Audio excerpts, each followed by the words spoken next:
हमारे चैनल को सब्सक्राइब करें और बेल आइकन जरूर प्रेस करें हमारी न्यू वीडियो सबसे पहले देखने के लिए।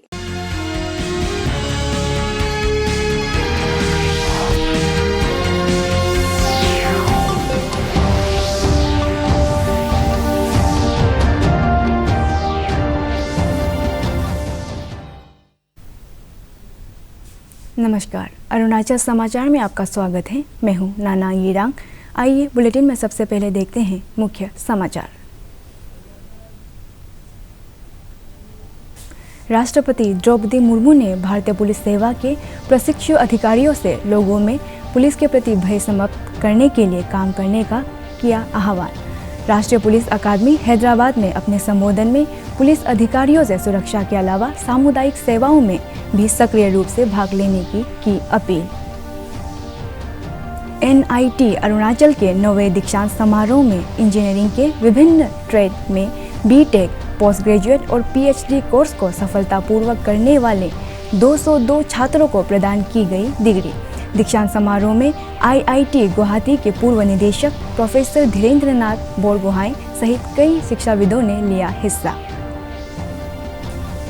अरुणाचल प्रदेश के लोअर दिबांग वैली जिले के मायूदिया पास में मौसम की हुई पहली बर्फबारी, रोइंग अनिनी मार्ग कई जगह बाधित। लोअर दिबांग वैली जिला प्रशासन ने संपर्क बहाल होने तक स्थानीय लोगों और पर्यटकों को मायूदिया पास की तरफ नहीं जाने की दी सलाह। राष्ट्रपति द्रौपदी मुर्मू ने भारतीय पुलिस सेवा के प्रशिक्षु अधिकारियों से कहा कि वे लोगों में पुलिस के प्रति भय समाप्त करने का काम करें। मंगलवार को हैदराबाद में सरदार वल्लभ भाई पटेल राष्ट्रीय पुलिस अकादमी में प्रशिक्षु अधिकारियों को संबोधित करते हुए उन्होंने कहा कि सुरक्षा पहलू के अलावा पुलिस अधिकारियों को सामुदायिक सेवाओं में भी सक्रिय रूप से भाग लेना चाहिए। राष्ट्रपति ने प्रशिक्षु अधिकारियों से मित्रवत तरीके से अपनी जन केंद्रित जिम्मेदारियों को निभाने का आह्वान किया और कामना की ये सभी पुलिस अधिकारी प्रतिबद्धता के साथ समाज में अपनी नेतृत्वकारी भूमिका निभाएं और देश की विकास यात्रा का हिस्सा बने। बच्चे मैं आज बहुत खुश हूँ। पुलिस ऑफिसर्स को देख के मुझे भी लगता है कि उनके ड्रेस को, उनके चेहरा को देख के मुझे लगता है भी मैं भी बहुत यंग हूँ। मैं साथ कायस मेरा शरीर तो झुक रहा है, लेकिन मुझे लगता है मैं भी स्टेज खड़ी हूँ।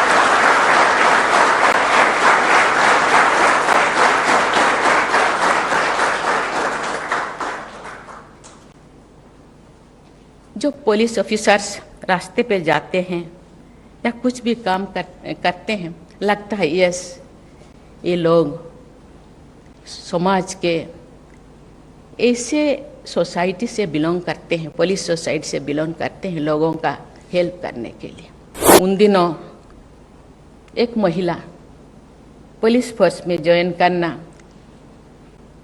इतना आसान नहीं था, लेकिन आज गर्ल्स पेरेंट्स को और बच्चों को मैं धन्यवाद देना चाहती हूँ। वो भी समाज के बुराइयों को, समाज के जितने चैलेंजेस को फेस करने के लिए वो भी तैयार है। ऐसे दूर दराज से, ऐसे अनजान, ऐसे इलिटरेट लोगों को ऐसे ना हो कि मैं नहीं जाऊँ। पुलिस वाला अभी भी है, पुलिस वाले आ जाएंगे। कोई भी रास्ते पे आते, अरे उनके घर पे पुलिस वाला क्यों आए थे? अभी भी ये डर है। ये डर खत्म होना चाहिए। ये काम आप लोगों का खत्म कैसे होगा? नेक्स्ट जो जनरेशन आएंगे आपसे सीखेंगे, मैंने सीनियर क्या कर रहे हैं। अब तो सीनियर बन जाएंगे, आगे जाके कोई DGP बनेंगे, कोई कमिश्नर बनेंगे। बहुत सारे चीज़ें आप लोगों के हाथ में होगा। ये मेरा देश है, सब अपने हैं, कोई पराया नहीं, कोई नीचा, कोई नीचे, कोई ऊपर वाला नहीं, सब मेरे हैं। आप अपना आइडेंटिटी देश के लिए नाम रोशन कीजिए और अपना देश का आइडेंटिटी भी बनाओ।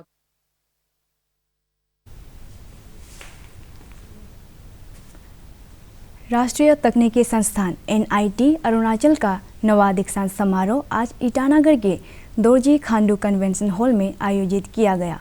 इस अवसर पर इंजीनियरिंग के विभिन्न ट्रेड में BTech, पोस्ट ग्रेजुएट और पीएचडी कोर्स को सफलतापूर्वक करने वाले 202 छात्रों को प्रमाण पत्र प्रदान किया गया। दीक्षांत समारोह में आईआईटी गुवाहाटी के पूर्व निदेशक प्रोफेसर धीरेन्द्रनाथ बोरगोहाई, एनआईटी सिलचर के निदेशक प्रोफेसर रजत गुप्ता, एनआईटी अरुणाचल के निदेशक प्रोफेसर पिनाकेश्वर महंता सहित कई गणमान्य व्यक्ति मौजूद थे।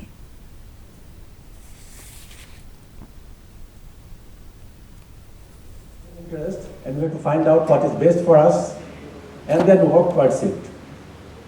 It will not be easy, it will be quite difficult, but then if we do not try, we will never be successful in doing anything.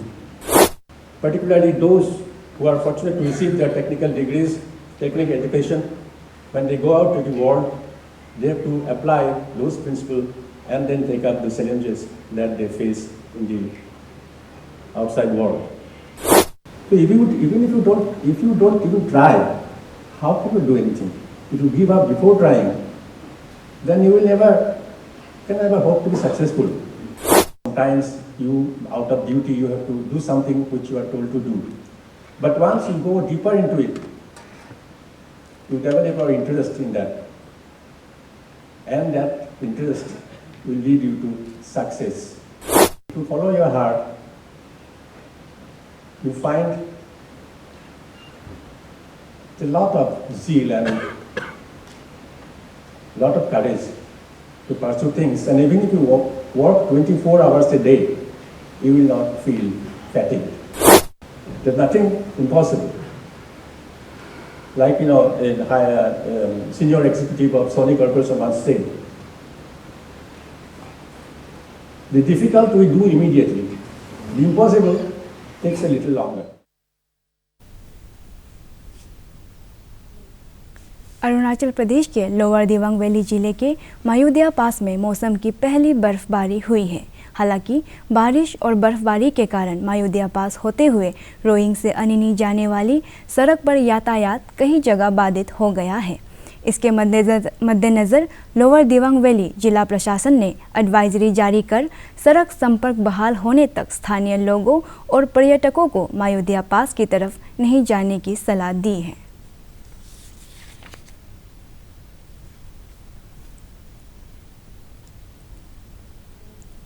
केंद्र और मणिपुर सरकार ने मणिपुर के एक उग्रवादी गुट ज़ेलियांगरोंग यूनाइटेड फ्रंट ZUF के साथ गतिविधियों की समाप्ति के एक समझौते पर मंगलवार को हस्ताक्षर किए। इस समझौते पर केंद्रीय गृह मंत्रालय, मणिपुर सरकार के वरिष्ठ अधिकारियों और ZUF के प्रतिनिधियों ने राज्य के मुख्यमंत्री N बीरेन सिंह की उपस्थिति में नई दिल्ली में हस्ताक्षर किए। ZUF पिछले एक दशक से अधिक समय से मणिपुर में सक्रिय था। केंद्रीय गृह मंत्री अमित शाह के दिशा निर्देशों के तहत उठाया गया ये कदम प्रधानमंत्री नरेंद्र मोदी के उग्रवादी मुक्त और समृद्ध पूर्वोत्तर के विजन को पूरा करता है। इस समझौते से मणिपुर में शांति प्रक्रिया को बढ़ावा मिलेगा। समझौते के व्यवस्थाओं के तहत ZUF ने हिंसा छोड़ने और देश के कानून द्वारा स्थापित शांतिपूर्ण लोकतांत्रिक प्रक्रियाओं में शामिल होने का सहमति व्यक्त की है। इस समझौते में ZUF के उग्रवादियों के पुनर्वास और पुनर्स्थापन का प्रावधान है। समझौते के अनुपालन के निगरानी के लिए एक संयुक्त निगरानी समूह का गठन किया जाएगा। निर्वाचन आयोग ने जनप्रतिनिधित्व कानून 1950 की धारा 8A के तहत असम में विधानसभा और संसदीय निर्वाचन क्षेत्रों का परिसीमन करने का फैसला किया है। विधि और न्याय मंत्रालय के अनुरोध पर ये कार्य किया जाएगा। मुख्य निर्वाचन आयुक्त राजीव कुमार ने असम के मुख्य निर्वाचन अधिकारी को निर्देश दिया है कि वे 1 जनवरी 2023 से परिसीमन की प्रक्रिया पूरी होने तक राज्य में किसी भी नई प्रशासनिक इकाइयों के गठन की मंजूरी न दें। परिसीमन के लिए दिशा निर्देश और कार्यप्रणाली निर्वाचन आयोग द्वारा तय की जाएगी और 2001 की जनगणना के आधार पर संसदीय और विधानसभा क्षेत्रों का परिसीमन किया जाएगा। परिसीमन के प्रारूप को आयोग द्वारा अंतिम रूप दिए जाने के बाद इसे आम जनता से सुझाव और उनकी आपत्तियों के लिए केंद्र राज्य के राजपत्रों में प्रकाशित किया जाएगा। मुख्यमंत्री पेमा खांडू ने कहा है कि पारदर्शिता और जवाबदेही गुड गवर्नेंस का मुख्य आधार है और राज्य सरकार ने जन जन तक पहुंच बनाने के लिए 22 ई गवर्नेंस परियोजनाओं को पूरा करते हुए लोगों तक त्वरित गति से सरकार की सेवाओं को पहुंचाने में सफलता हासिल की है। ई प्रगति पोर्टल के माध्यम से राज्य भर में चल रही विकास और कल्याणकारी योजनाओं की निगरानी EILP मोबाइल ऐप के माध्यम से पर्यटकों को आसानी से इनर लाइन परमिट जारी करने, EDBT डिजिटल प्लेटफॉर्म पर सामाजिक कल्याण की योजनाओं के लिए लाभार्थियों को सीधे धनराशि जारी करने और ई सेवा पोर्टल के माध्यम से सिटीजन सेंट्रिक सर्विसेज को सिंगल विंडो क्लियरेंस दी जा रही है। मुख्यमंत्री ने बताया कि EHRMS स्पैरो पोर्टल के माध्यम से ऑनलाइन ह्यूमन रिसोर्सेज मैनेजमेंट और एनुअल अप्रेजल रिपोर्टिंग सिस्टम से पारदर्शी तरीके से सरकारी कामकाज और विकास परियोजनाओं के लिए मानव संसाधन प्रबंधन किया जा रहा है। मुख्यमंत्री पेमा खांडू ने कहा है कि राज्य सरकार ने स्थानीय कला, संस्कृति और बोली के संरक्षण के लिए राज्य के सभी जिलों में ट्राइबल कल्चर सेंटर्स और इंडिजिनस प्रेयर सेंटर्स की स्थापना को प्राथमिकता दे रही है। अपने एक ट्वीट में मुख्यमंत्री ने बताया कि जनजातीय सांस्कृतिक विरासत के संरक्षण के लिए जनजातीय भाषा और लिपि के विकास पर जोर दिया जा रहा है। मुख्यमंत्री ने बताया कि traditional knowledge, history, social unity और वैल्यू सिस्टम को प्रदर्शित करने में स्थानीय पुजारियों का महत्वपूर्ण योगदान है। उन्होंने कहा कि राज्य भर में 3000 से अधिक इंडिजिनस प्रीस्ट का रजिस्ट्रेशन किया जा रहा है। उन्हें समय पर मानदेय दिया जा रहा है। मुख्यमंत्री ने बताया कि राज्य सरकार आदि, न्यीसी, वांचो, नोक्ते और तांगसा जनजातियों के कल्चरल हेरिटेज और डॉक्यूमेंटेशन प्रोजेक्ट पर कार्य कर रही है और स्थानीय लोक कथाओं और लोकगीतों को लिपिबद्ध करने का प्रयास किया जा रहा है। उन्होंने रोइंग में स्थित research institute of world's ancient tradition cultures and heritage रिवाज और राज्य के सामाजिक संगठनों द्वारा जनजातीय कला और संस्कृति के संरक्षण की दिशा में किए जा रहे कार्यों की सराहना की। केंद्रीय माध्यमिक शिक्षा बोर्ड CBSE ने 10वीं और 12वीं कक्षा की प्रायोगिक परीक्षाओं की घोषणा कर दी है। इस बारे में CBSE ने विस्तृत विवरण मंगलवार को अपनी वेबसाइट पर जारी किया। कार्यक्रम के अनुसार 10वीं और 12वीं कक्षा की प्रायोगिक परीक्षाएं अगले साल 2 जनवरी से 14 फरवरी के बीच होंगी। प्रायोगिक परीक्षा, प्रोजेक्ट और आंतरिक मूल्यांकन 2 जनवरी को आरंभ होगा और फरवरी 14 परीक्षा संपन्न होने की अंतिम तारीख है। CBSE ने बताया कि प्रायोगिक परीक्षाओं के अंक और आंतरिक श्रेणियों को 2 फरवरी से वेबसाइट पर अपलोड करना आरंभ हो जाएगा और ये कार्य 14 फरवरी को संपन्न होगा। बोर्ड ने बताया कि निर्धारित समय सीमा के बाद समय मांगने के किसी अनुरोध पर विचार नहीं किया जाएगा। नामसाई में डिस्ट्रिक्ट लेवल मॉनिटरिंग कमेटी के समीक्षा बैठक में उप मुख्यमंत्री चौना मेन ने विधायक चाउ जिग्नू नामचुम, जुम्मम द्योरी और जिला उपायुक्त CR खाम्पा सहित जिले के सभी विभागों के प्रमुख मौजूद थे।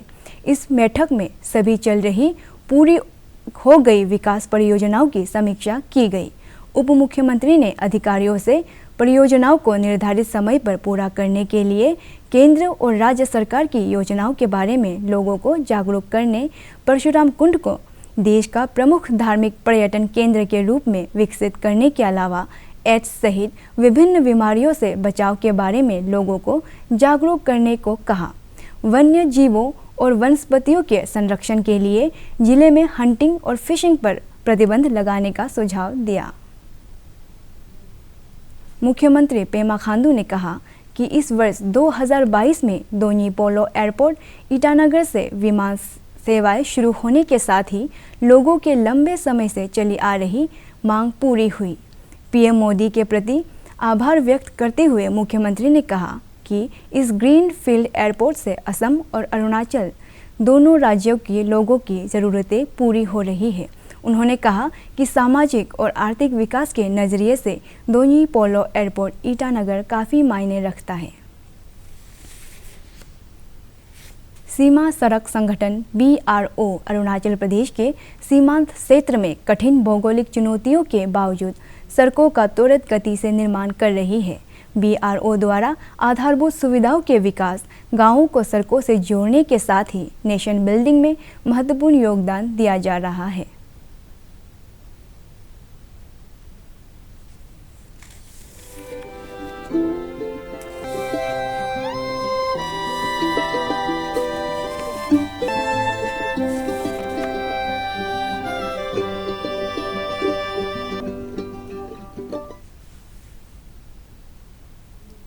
Wild life trust of India द्वारा पाके केसांग जिले के पाके टाइगर रिजर्व में स्थित CBRC ने एशियाटिक ब्लैक बियर के बच्चों को पुनर्वास के लिए रखा गया है।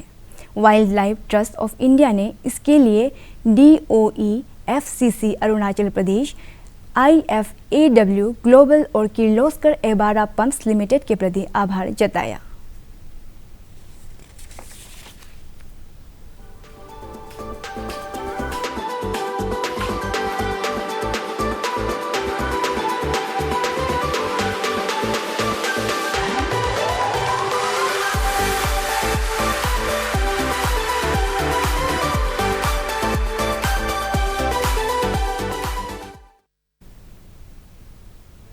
वेस्ट सियांग जिले ताबासोरा गवर्नमेंट अपर प्राइमरी स्कूल में सेवा आपके द्वार शिविर लगाया गया।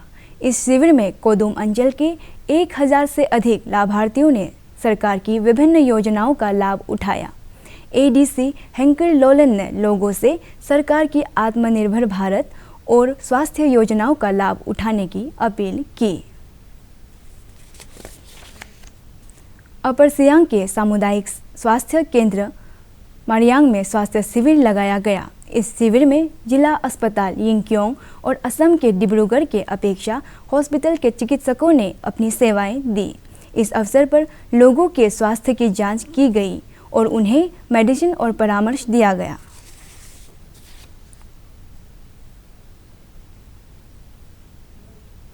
आंध्र प्रदेश में आयोजित होने वाली colonel CK Naidu trophy under 25 cricket प्रतियोगिता के लिए अरुणाचल प्रदेश की टीम कल रवाना होगी।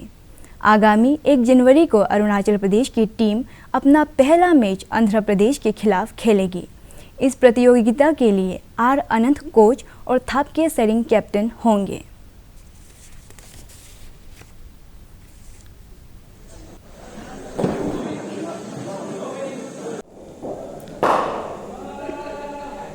टीम का प्रिपरेशन अभी क्या हुआ, वो 19 से शुरू हुआ हमारा कैंप और इधर हम लोग 30 लड़कों को सेलेक्टर्स ने सेलेक्ट किया है। उसके बाद टीम अनाउंस हुआ। टीम अभी 2-3 दिन से हमको प्रैक्टिस ज़्यादा नहीं कर पाया, बारिश की वजह से हम इंडोर में कर रहे हैं।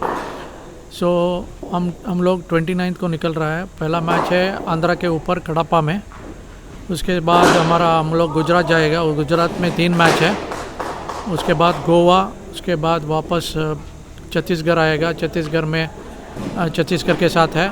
उसके बाद लास्ट मैच अगेन गुजरात में हमारा होम ग्राउंड आनंद में है, उधर कर रहा है। इस बार उम्मीद है हमारा प्लेयर्स अच्छा करेगा। मारियांग गेकू से विधायक कांगोंग ताकू ने मंगलवार को government higher secondary school Mariyang के प्रवेश द्वार का उद्घाटन किया। उन्होंने कहा कि राज्य सरकार के सहयोग से सुदूर इलाकों के स्कूलों में प्राथमिकता के आधार पर गुणवत्तापूर्ण शिक्षा के लिए ज़रूरी सुविधाओं का विकास किया जा रहा है। अरुणाचल समाचार के आज के अंक में इतना ही। हम कल फिर हाजिर होंगे अरुणाचल और देश दुनिया के खबरों के साथ। चलते चलते आपको बता दें कि आप अरुणाचल समाचार हमारे YouTube channel DD news Arunachal पर भी देख सकते हैं। देखते रहिए अरुण प्रभा। नमस्कार।